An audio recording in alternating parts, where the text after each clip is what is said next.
Այսօր ջրամատակարարման ընկերությունը Վիոլա ջուրը հայտարարեց, որ մայիսից սկսած մինչև սեպտեմբերի 15-ը Երևանի մեծ մասը օրական 7 ժամ ջուր չի ունենա։ Ինչպես գիտեք, մեր հիմնական նպատակը մարդկանց մասին, մարդկանց կյանքի վրա ազդող փոփոխություններ բերելն է եւ լավարկումներ անելն է։ Ինչու է սա կարևոր։ Ժամը 12-ից մինչև առավոտ ժամը 7-ը մեր երկրում, մեր երկրի մայրաքաղաքում 21-րդ դարում 100,000-ավոր բնակիչներ ջուր չեն ունենալու։ Ու սա մեր պետական ռազմավարության ընդհանրապես սխալ քաղաքականության հիմնական կիզակետն է, արդյունքն է։ Պետությունը ունի 3 հիմնական ենթակառուցվածքային ուղղություն։ Առաջինը ջուրն է, երկրորդը գազը, երրորդը էլեկտրականությունը։ Ջրով մենք հասել ենք նրան, որ Երևան քաղաքում 21-րդ դարում մի շիշ ջուրը օրական 7 ժամ անհասանելի է լինելու Երևանի 100,000-ավոր բնակիչների համար։ Արդեն կտրած է։ Ինչ վերաբերում է էլեկտրականությանը, վերջի 4 ամիսների ընթացքում անցած տարվա համեմատ Հայաստանում անջատումների քանակը բարձրացել է 40%-ով։ Մենք ունենք տոտալ կոլապս, էներգետիկայի ոլորտում նույնպես 40%-ով աճ էլեկտրաէներգիայի անջատումների մեջ։ Ջրի մեջ ունենք անկում մատակարարման, էլեկտրաէներգիայի մեջ ունենք աճ անջատումների եւ մեր արտաքին քաղաքականության, սխալ քաղաքականության արդյունքում մենք վտանգում ենք նաեւ գազամատելու միջոցով։ Սա շատ կարևոր մարտահրավեր է մեզ համար, ջուրը անհրաժեշտություն է, ջուրը ճոխություն չէ։ Եվ մենք պետք է այս հարցը կարողանանք լուծենք նորմալ կառավարման արդյունքում մեր երկրում սա պետք է հարց չլինի։ Բժշկական հաստատությունները պետք է 7 ժամ ջրից զրկված չլինեն։ Ճիշտ կառավարումը սրանից է սկսվում։ Այսօր մենք ուզում ենք ներկայացնենք այս խնդիրը մեր հանրությանը, ներկայացնենք, որ ինչպես ջրի ոլորտում, ինչպես էլեկտրաէներգիայի ոլորտում, այնպես էլ բոլոր ոլորտերում մենք ունենք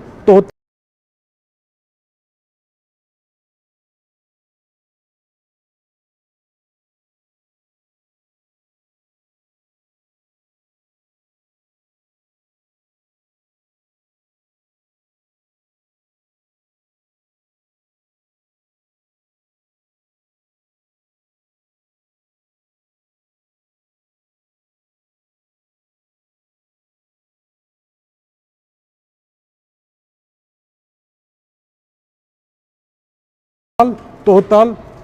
պետական քաղաքականության բացակայության արդյունք է։ Ամենամեծ,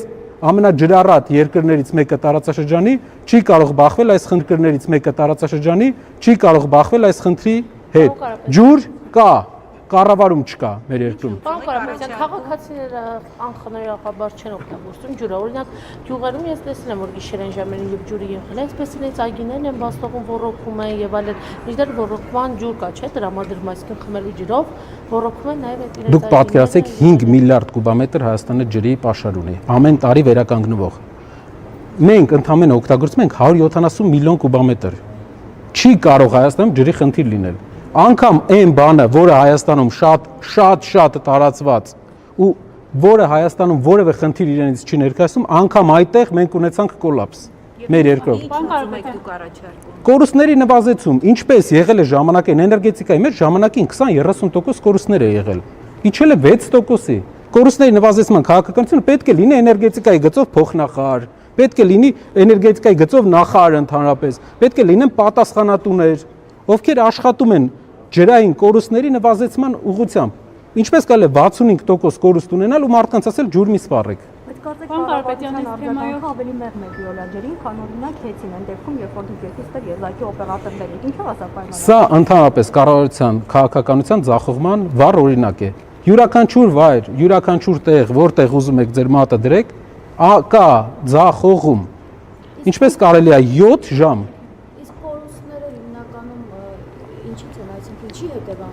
Համակարգային մի քանի բան, համակարգային ներդրումների բացակայություն,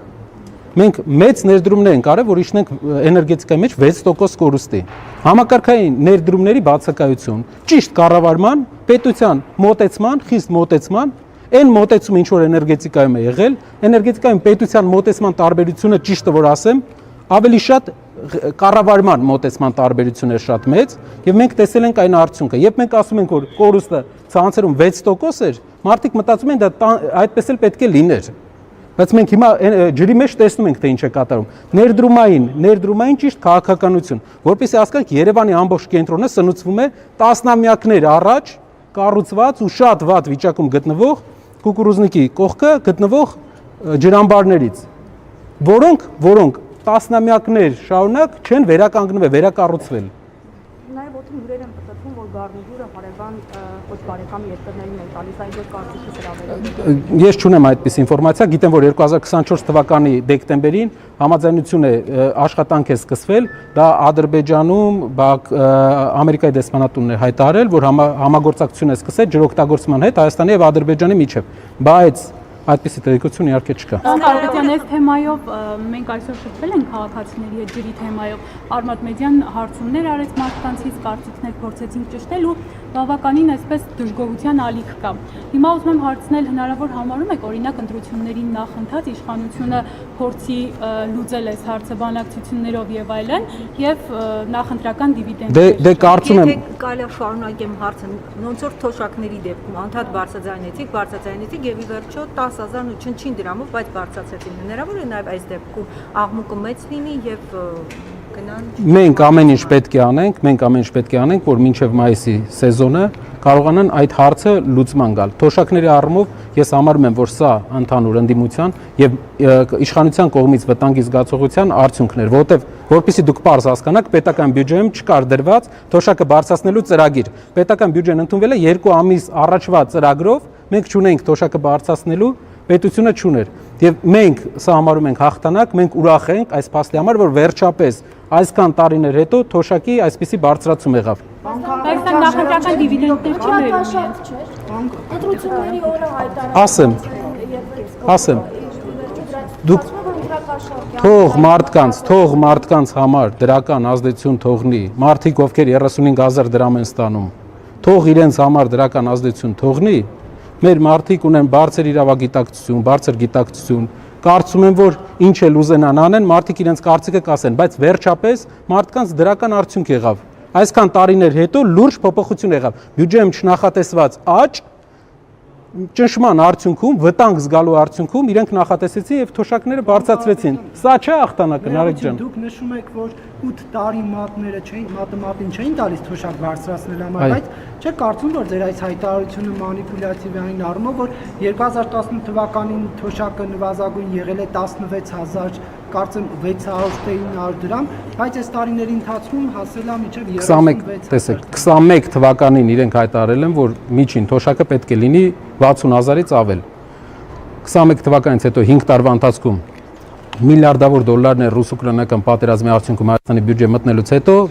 49,000 դրամը չի անցել։ Իրենց խոսք տված թվերը չեն կատարել իրենք։ Ու մինչև վերջին այս process-ներն էլ, մինչև մեր process-ների մեջ ներգրավելն է, ոչ մի կանխատեսում չկար, որ իրենք պետք է վերանայեն։ Բյուջեում դրված չէր դա։ Սա ցույց է տվել, սա ցույց է տալիս տարի չեն բարձրացրել։ Մենք տեսնում ենք վերջի 3-4 տարին 21 թվականի վերջի 3-4 տարին մենք տեսնում ենք, որ նախանշած ցուցանիշի հետ համեմատած որևէ լուրջ տարբերություն չի եղել։ Իսկ ընտրություններից առաջ, անգամ եթե ընտրություններից առաջ է,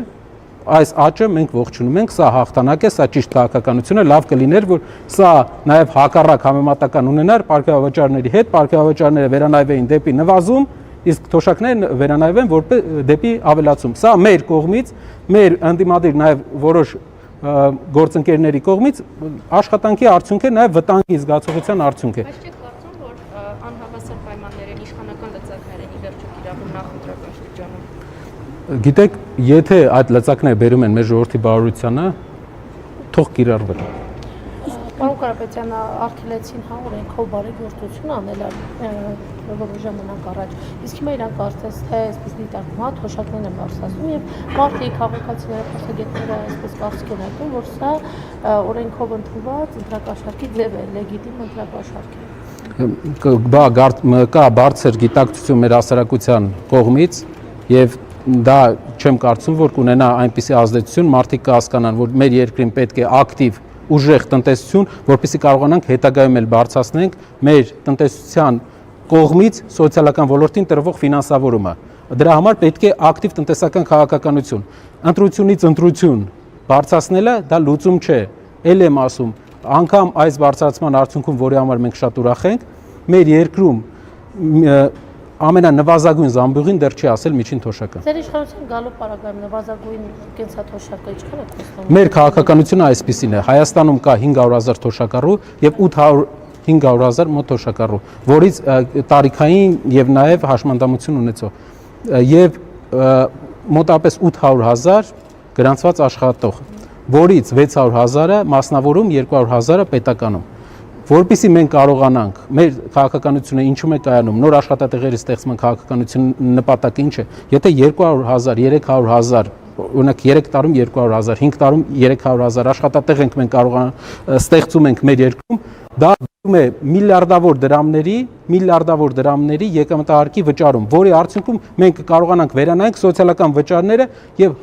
մեր հասարակության նշանակալի մասի համար ապահովենք բազային մինիմալ զամբյուղի պահանջարկի իրականացում, այսինքն մարդը որ կարողանա իր թոշակով իր համար սնունդը, էլեկտրաէներգիայի վճարը, գազի վճարը կարողանա վճարի։ Պարոն Կարապետյան, եւ այդ բարեգործությունների հետ կապված հակակոռուպցիոն կոմիտեն ինչ որ ուսումնասիրություններ կներեք հարց եմ տալիս ձեզ։ Հակակոռուպցիոն կոմիտեն ինչ որ ուսումնասիրություններ է սկսել ուսանողների ուսման բարձերի հետ կապված, արդեն ինչ որ անձին հրավիրվել են կառույց ինչ որ տեղեկություններ ունեք գործընթացից։ Ոչ, Տաշի բարեգործականը տասնամյակներ բարեգործություններով է զբաղվում, կա հազարավոր շահառուներ, դա այնպես չէ որ մինչև մի